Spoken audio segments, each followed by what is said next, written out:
삼성전자를 필두로 포스코, 현대차 등 업종 대표주들이 2분기 실적을 속속 발표하고 있습니다. 대부분 예상보다 더 좋은 실적을 발표했음에도 불구하고 주가 수준은 그에 미치지 못한다는 것이 중론입니다. 올 하반기 포트폴리오를 과연 어떻게 가져가는 것이 좋을지 전문가를 모시고 전화 연결해서 전문가 의견을 들어보겠습니다. 오늘은 대신증권 이경민 투자전략팀장 전화로 연결하겠습니다. 팀장님 나와 계십니까? 네, 안녕하십니까? 네, 안녕하십니까? 방금 말씀드린 대로 굉장히 좋은 실적을 발표함에도 불구하고 거래소 시장은 조금 주춤하는 모습 보이고 있고요. 다행스럽게도 코스닥 시장은 오늘 연중 최고치를 다시 경신했습니다. 양대 시장의 시장 흐름 한번 진단해 주시죠. 네, 일단은 실적에 대한 기대했던 실적 결과들, 2, 4분기 실적 결과들이 하나둘 나오면서 여기에 따른 주가 흐름들이 좀 엇갈리는 양상이라고 생각하고 있습니다. 특히 수급적인 부분들에 있어서 원달러 환율이라든지 외국인 수급의 영향이 크지 않은 코스닥 같은 경우는 실적 결과에 따라서 굉장히 반영이 되면서 시장이 잘 가고 있는 상황인데 반해서 코스피 같은 경우는 여전히 코로나19 상황, 그에 따른 원달러 환율 변화, 외국인 수급 불안들이 좀 시장에 좀 억누르는 양상이라고 생각을 하고 있는데요. 실적 결과에 따라서 어느 정도 주가 흐름들이 나타나고 있지만 특히 대형주 쪽에서는 어떻게 본다면은 실적이 잘 나온다 하더라도 수급 불안에 의해서 좀 억눌리는 그런 흐름들이 나타나다 보니까 코스피는 3,300선을 좀처럼 벗어나지 못하고 있고 계속적으로 3,250선을 중심으로 단기 박스권 등락을 이어가고 있다라고 생각하고 있습니다. 네, 그래도 불행 중 다행이라 그럴까요? 외국인 투자가들이 어제 굉장히 강력한 매수에 나섰고요. 코스닥 시장은 그래도 연중 최고점을 오늘 또 경신했습니다. 이런 분위기, 다시 말해서 최근에 그래도 다시 재상승하려는 움직임이 3분기에도 계속 이어질지에 대해서 향후 시장 방향성 한번 진단해 주시죠. 네, 실적 결과가 잘 나오고 있습니다. 그럼에도 불구하고 수급 불안에 의해서 시장이 좀 흔들리는 부분들은 충분히 극복 가능하다라고 생각을 하고 있고요. 네. 그러면은 왜 코스피가 이렇게 억누르고 있는지를 좀 되돌아본다면 첫 번째로는 글로벌 전반적으로 델타 변이 바이러스 확산에 대한 경기 불안, 그리고 한국 같은 경우는 코로나19 폭증세에 따른 원달러 환율 상승, 그러니까 원화의 약세력이 커지면서 외국인 수급이 계속적으로 불안한 모습이거든요. 예. 앞서 말씀하셨던 것처럼 다행스럽게도 어제 굉장히 강한 매수가 들어오긴 했지만 여전히 이런 코로나19에 대한 불안감들은 자리하고 있다라고 생각합니다. 그렇지만 전반적인 매크로 환경이라든지 경제 환경, 코로나19로 인해서 경기가 쉽게 꺾이진 않을 거다라고 생각을 하고 있거든요. 특히 한국 코로나19 폭증세 같은 경우는 사회적 거리두기 4단계 돌입, 그리고 2주 연장이라는 결정이 내려지면서 당분간은 좀 불안한 모습을 보일 수도 있지만 궁극적으로는 코로나19 상황이 좀 진정 국면으로 들어갈 수 있다라고 생각을 해본다면 저는 이제 3분기, 이제 2달 정도 남은 3분기 동안에는 코스피가 우상향하는 그림을 보여주지 않을까. 그동안 누적되었던 실적에 대한 기대, 양호의 실적 모멘텀들이 계속적으로 누적되어 있던 상황이고요. 여기에 원달러 환율, 그러니까 코로나19 상황이 좀 진정이 되고, 그리고 네. 경기 불안이 좀 진정이 된다면, 원달러 환율이 하향 안정세를 보이면서 그동안 시장을 억눌러왔던 외국인 수급이 개선될 여지가 더 크다라고 생각합니다. 네. 제가 이제 물론 여러분의 의견을 듣습니다만 그래도 강세론자에서는 가장 대표적인 분이 바로 대신증권의 이경민 투자전략팀장으로 알고 있는데요. 향후 3분기에도 또 지금 같은 패턴이냐, 즉 BBIG, 바이오, 배터리, 인터넷, 게임으로 구별되는 BBIG가 이끌고 갈 것이냐, 그렇지 않으면 중소형주 쪽으로 조금 상승 패턴이 바뀔 것이냐, 지금 양분되고 있습니다. 이 부분은 어떻게 보십니까?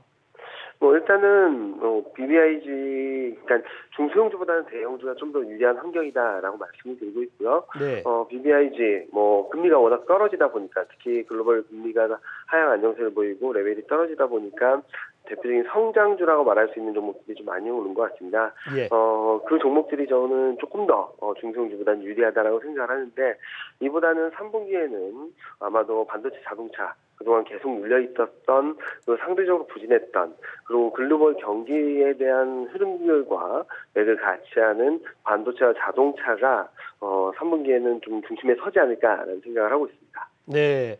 지금 팀장님께서 본인이 말씀하셨습니다. 3분기에는 반도체와 자동차가 상승에 선두에 서지 않겠냐 기대를 가지셨는데 자, 삼성전자입니다. 말 그대로 동학개미를 비롯해서 모든 개인 투자가들이 거의 다 가지고 있는 게 삼성전자인데 12조 원이라는 놀라운 실적 발표에도 불구하고 요즘 전혀 힘을 못 쓰고 있습니다. 뭐 심지어는 7만 전자에서 벗어나기 어렵다라는 평가도 나오고 있는데 자, 이렇게 반도체주가 부진한 이유가 뭘까요? 일단은 반도체 업종이 계속적으로 눌려있는 상황들은 실적이 워낙 좋음에도 불구하고 네. 하반기 그리고 내년 실적에 대해서 신뢰가 약하기 때문이 아닌가라는 생각을 합니다. 무슨 말씀을 드리냐면 지금은 좋은데 앞으로도 더 좋아질 수 있을까라는 걱정을 하는 것이죠.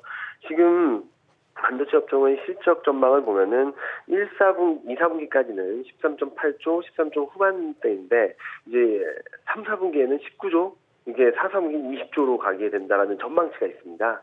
그런데 많은 투자자분들이 이 전망에 대한 눈높이가 맞느냐, 이 전망에 대한 눈높이가 쉽지 않다라는 걱정을 하고 계신 것이죠. 그래서 제가 생각하기에는 다음 주 7월 27일 SK 하이닉스 실적 발표 그리고 컨퍼런스 콜 그리고 7월 29일 삼성전자 실적 컨퍼런스 콜에서 실적 결과와 더불어서 이제 3분기 또는 하반기 매출 하락 전망이라든지 가이던스 매출액 실적 가이던스가 어느 정도 수준으로 나오는지를 좀 보시면 좋지 않을까라는 생각을 합니다. 그렇게 된다면은 하반기 실적에 대한 의구심, 불안감, 낮은 신뢰도 이런 것들을 극복할 수 있을 만한 계기가 만들어질 수 있다라고 생각을 하고 있어서요. 저는 지금 실적에 대해 실적이 잘 나왔음에도 불구하고 불안감들 그리고 의구심들로 이렇게 눌려 있는 주가가 이런 불안감들이나 의구심들이 좀 진정이 되고 완화되면서 주가는 빠르게 정상화될 수 있다라고 생각을 하고 있습니다. 네. 지금 반도체 업종이 밸류에이션이 10배밖에 안 되거든요. 그리고 코스피 12개월 포워드 PR이 11배라고 본다면 약 한 10% 정도의 상승 여력은 정상화될 수 있는 트리거만 나온다면 충분히 움직일 수 있는 변동성이다. 그러니까 상승할 수 있는 룸이다라고 생각을 하고 있습니다. 네, 그렇군요. 7월 27일 하이닉스의 실적 발표와 컨퍼런스 콜 그리고 7월 29일 날 예정돼 있는 삼성전자의 실적 발표 그리고 컨퍼런스 콜을 한번 좀 더 기다려보자는 말씀이셨습니다.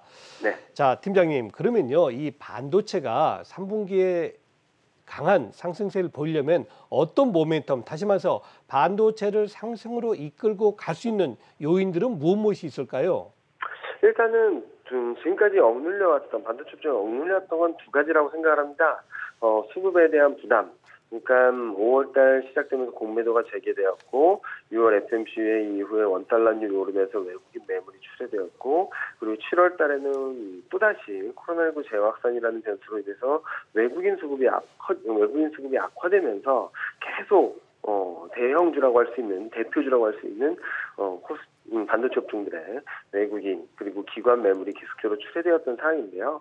이런 내용들을 감안해서 본다면 첫 번째로는 환율 안정, 원달러율이 1,150원대에서 꺾여서 1,140원, 30원 이렇게 하향 안정세를 보이는 부분들 방향성들이 좀 명확해진다면 수급에 대한 부담을 덜어내는 것만으로도 충분히 상승 여력을 높여갈 수 있다라고 생각하고 있고요. 그리고 앞서 말씀드렸던 것처럼 하반기에 대한 실적 그리고 내년에 대한 실적에 대한 불안감들, 의구심들이 해소되고 좀 더 신뢰도가 높아지게 된다면 정상화되는 것만으로도 10% 정도 그리고 실적에 대한 그리고 업황에 대한 신뢰도가 높아진다는 부분들, 업황에 대한 방향성에 대한 베팅을 할 수 있는 부분들은 감안해서 본다면 그 이상의 상승 동력을 만들어주지 않을까라는 생각을 하고 있습니다.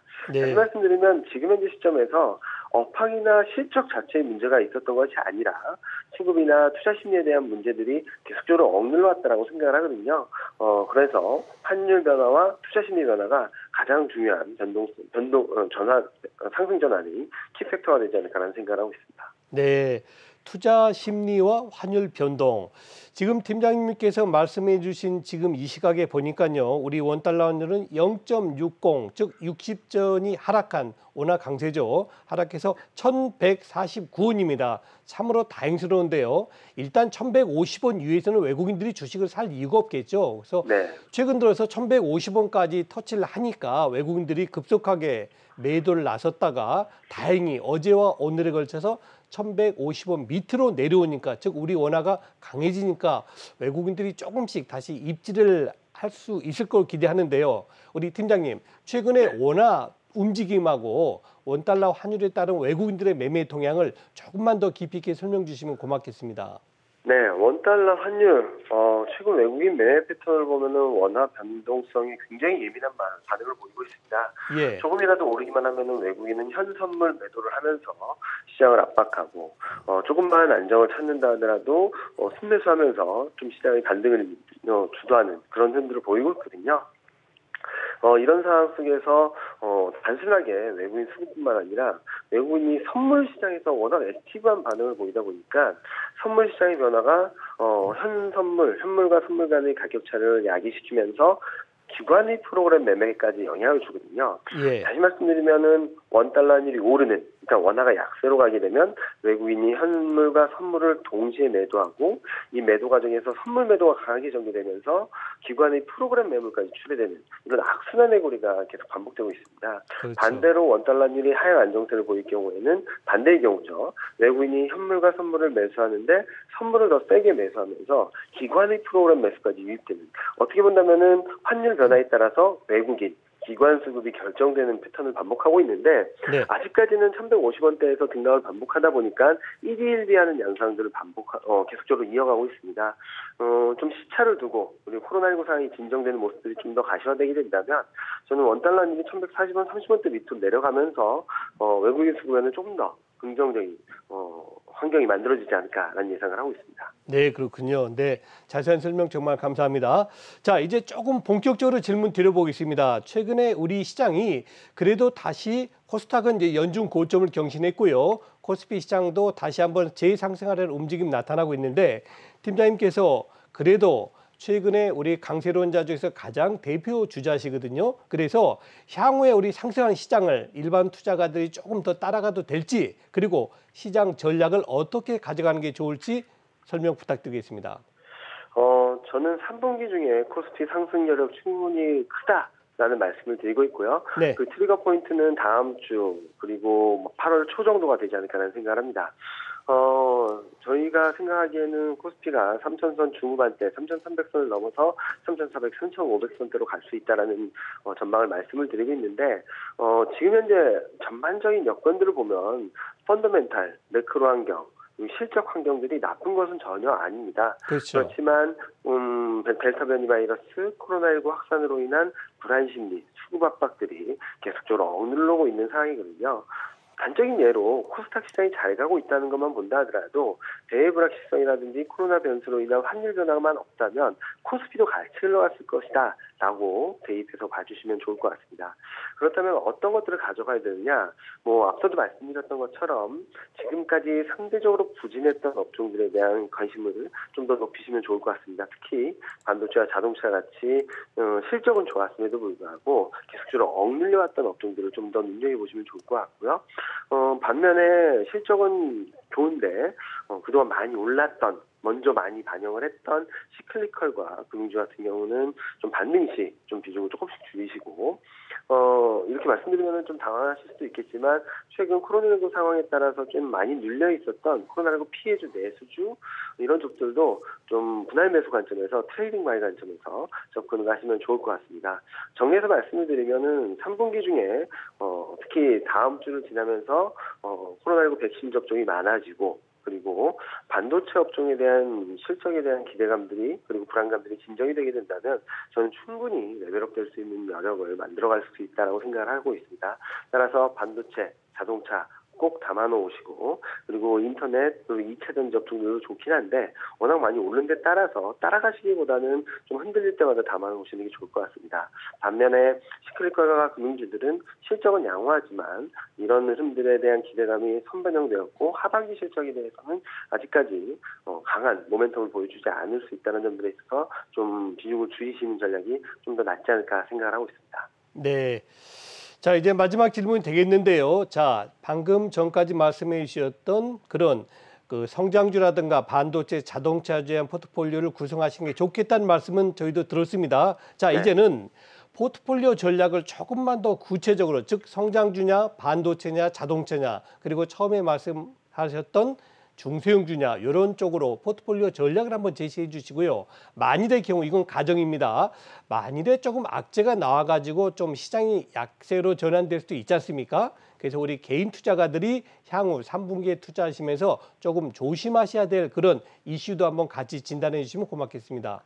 네, 일단은 대형주 사이즈별로 말씀을 드리면은 코스닥이나 중성주보다는 코스피나 대형주가 좀 더 매력적이다라는 말씀을 드리고 있고요. 네. 그리고 성장주와 가치주 구분하는 게 얼마나 의미가 있을지 모르겠지만 저는 계속적으로 말씀을 드리는 것은 구조적인 성장주라고 할 수 있는, 그러니까 성장주 내에서도 실적이 담보된 인터넷 2차 전지 업종에 대한 그리고 신재생에너지 관련된 종목들에 대한 비중 확대 전략을 꾸준히 유지하는 가운데 워낙 많이 오른 데 따라서 매수, 그러니까 상승할 때 추격 매수하기보다는 좀 변동성을 활용하는 매수 전략이 맞다라고 생각을 하고 있고요.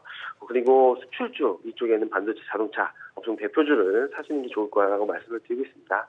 반면에 시클리컬 업종들에 대해서는 그리고 금융업종에 대해서는 반등 시 비중 축소, 물가에 대한 기대라든지 금리 하락 압력 이런 변수들이 계속적으로 시장의 업종의 상승 탄력을 좀 제어할 수 있는 변수이기 때문에 그런 부분들을 좀 염두에 주시면 좋지 않을까라는 생각을 하고 있습니다. 전반적으로 흐름들을 본다면은 지금 현재 시점에서 계속적으로 불안 심리를 자극하는 건 맞습니다. 그런데 주목해서 봐야 될 점은 델타 바이러스가 확산됨으로 인해서 주요국들의 봉쇄 조치가 강화되는지 여부를 첫 번째 체크하시면 좋을 것 같고요. 네. 두 번째로는 영국이 지금 델타 변이 바이러스 폭증의 중심에 서 있긴 하지만 그럼에도 불구하고 봉쇄 조치를 풀어버렸거든요. 영국 쪽에서 사망자가 급증하고 있다라는 소식이 전해지는 여부를 좀 더 지켜보시면 좋을 것 같습니다.